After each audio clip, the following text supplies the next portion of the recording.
হোয়াটসঅ্যাপে আসা ঝাপসা ফটোকে কিভাবে মাত্র এক ক্লিকে ক্লিন করে প্রিন্টের জন্য উপযোগী করতে পারি।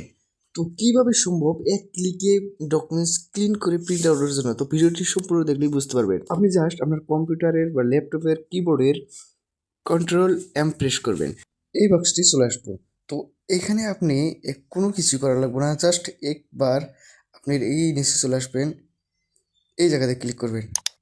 এটা ক্লিক করলাম, ক্লিক করার পর আপনি এই ডকুমেন্টসের যে কোনো এক ফাঁকা জায়গায় আপনি ক্লিক করবেন। দেখতে পাচ্ছেন চমৎকারভাবে একদম সাদা এবং যা কিছু ছিল সব চলে গেছে। যদি আরও একটু ক্লিন করতে চান এভাবে ক্লিক করবেন।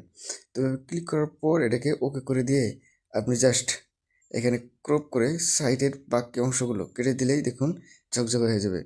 তো এইভাবেই আপনি আপনার একটি ডকুমেন্টস কীভাবে একদম ঝাপসা বা অপরিষ্কার ছবিকে ঝকঝকে করে এভাবে প্রিন্ট আউট করতে পারবেন। তো এইখানে দেখতে পাচ্ছেন প্রথমে যে ফটোটি ছিল আর এখন আমি এডিট করা এই ফটোটি। ভিডিওটি কেমন লাগছে অবশ্যই কমেন্ট করে জানাবেন। ধন্যবাদ।